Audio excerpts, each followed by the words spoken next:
गुटखा पान मसाला कंपनियों का टैक्स चोरी का नहीं रुक रहा गोरख धंधा। स्टेट जीएसटी ने पान बहार मसाला की बड़ी टैक्स चोरी पकड़ी है। एसीटीओ उमेश कुमार सोनी ने टोंक रोड कोथून के पास ये कार्रवाई की थी। पंजाब असम रोड लाइंस नागालैंड द्वारा परिवहन किया जा रहा था। दिल्ली से बेंगलुरु भेजा जा रहा था पान बहार पान मसाला। ट्रक में भारी मात्रा में भरा हुआ था पान बहार पान मसाला। फर्म रॉयल एंटरप्राइजेस से जी एंटरप्राइजेस बेंगलुरु भेजा जा रहा था ये पान मसाला। पान बहार की इस अवैध खेप की कीमत करीब 1.5 करोड़ आंकी गई है। वेरिफिकेशन में पकड़े गए माल की 70,20,000 की पेनल्टी लगाई गई है। ट्रांसपोर्टर भेजने वाली फर्म और पान मसाला प्राप्त करने वाली फर्म ने माल की जिम्मेदारी नहीं ली है। तो ये बड़ी जानकारी आपको बता रहे हैं। ये पान बहार पान मसाला से जुड़ी हुई जानकारी है, जहां पर पेनल्टी लगाई गई ट्रांसपोर्ट भेजने वाली फर्म पर और साथ ही साथ पान मसाला प्राप्त करने वाली फर्म ने इस माल की कोई जिम्मेदारी नहीं ली है। और गौरव गौड़ हमारे साथ इस खबर पर जुड़ गए हैं। गौरव, क्या कुछ जानकारी है? ये 1.5 करोड़ के आसपास का बताया जा रहा है, पेनल्टी लगाई गई तो इसकी जिम्मेदारी लेने से मना कर दिया। बिल्कुल, पान बहार पान मसाला इस नाम से जो ये ब्रांड के गुटखे और पान मसाले बेचे जा रहे हैं और ये एक जानलेवा हानिकारक, मैं आपको बताना चाहूंगा मेघा, ये जो प्रोडक्ट, ये जो उत्पाद है, ये जानलेवा है। इनकी लत से आप देखते हैं कि कैंसर हो रहा है और बहुत सी ऐसी बीमारियां हैं जो इनसे फैल रही हैं।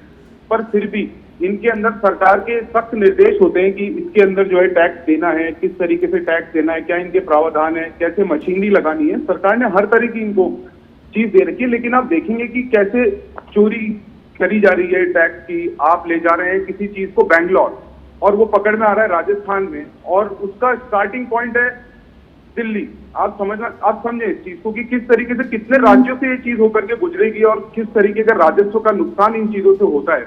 लेकिन एसजीएसटी की टीम की सतर्कता की वजह से, ऐसे ये मामला 11 मार्च का है जब ये पकड़ की गई थी, लेकिन उसके बाद जो ये कार्रवाई की गई, जिस तरीके से आपने मुझसे सवाल किया कि जो ये टैक्स के लिए इन्होंने जो इन पे जुर्माना लगाया उसका पेमेंट किया गया और पेमेंट के बाद में भी इसको किसी ने क्लेम नहीं किया है। अब इसको सरकार जो विभाग है वो इसका ऑप्शन करके इसे बेचेगी या उससे पहले अगर कोई इसे अभी भी क्लेम करता है तो ये देखने वाली बात रहेगी।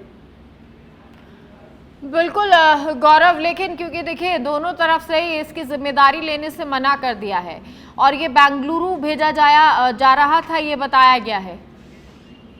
अब बहुत बहुत शुक्रिया तमाम जानकारी का आपका। और हमारे साथ इस खबर पर मैनेजिंग एडिटर सुधांशु माथुर जी जुड़ गए हैं। सुधांशु जी, ये एक बड़ा मसला है क्योंकि इस तरह से अभी भी ये खेप चल रही है, लगातार भेजी जा रही है। किस तरह से हमारे लिए ये हानिकारक है, उसके बावजूद इसकी सप्लाई होती रहती है और ये पकड़ी गई है तो अब इसकी पेनल्टी लगने पर जिम्मेदारी भी नहीं ली जा रही। देखिए मेरा इसमें कोई शक नहीं है कि पान मसाला और गुटखा ना सिर्फ मानव जीवन के लिए हानिकारक है, बल्कि ये किसी भी प्रदेश और देश के राजस्व के लिए भी उतना ही हानिकारक है। क्योंकि हमने देखा है कि लंबे समय से ये जो गुटखा कंपनियां होती है, ये बिना बिल के, बिना जो है वो राजस्व दिए एक राज्य से दूसरे राज्य में अपने माल को जो है वो पहुंचाते रहते हैं। और इनके इस कार्य के अंदर जो संबंधित विभाग होते हैं, चाहे वो एसजीएसटी हो, सीजीएसटी हो या अन्य जो विभाग हो, उनके कर्मचारियों की कहीं न कहीं मिली भगत जरूर रहती है। देखिए, अगर ये माना जाए कि 100 ट्रक अगर जो है वो निकले हैं तो उसमें से बड़ा मुश्किल से कोई एक ट्रक पकड़ में आता है, लेकिन 99 ट्रक पकड़ में नहीं आते। तो आप मान के चलिए कि अगर हम साल भर का एक आंकड़ा देखें तो ना सिर्फ सेंट्रल जीएसटी को बल्कि स्टेट जीएसटी को, हर राज्य की स्टेट जीएसटी को करोड़ों रुपए के राजस्व का नुकसान होता है। और नुकसान इसलिए होता है कि मिली भगत के कारण कोई भी इन गुटखा कंपनियों के माल को नहीं पकड़ता है। ये जो मामला हमारे सामने आया, ये मामला करीब 3 महीने पुराना है, जिसको कि जो कर्मचारी और अधिकारी थे वो दबाए हुए थे। सच में धड़क ने इस मामले को उजागर किया।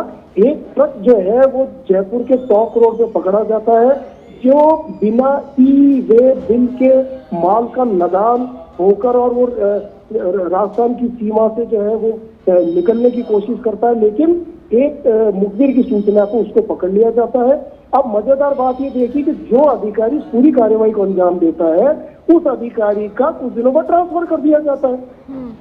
ट्रांसफर इसलिए कर दिया जाता है, अगर हम वहां के विभाग के अपने सूत्रों की बात करें तो आपकी बातचीत ये हो रही थी कि जिस अधिकारी ने पकड़ा इसका जो है वो पेनल्टी भी वही बने, हम तो जो है इसकी पेनल्टी उनसे नहीं मांग सकते।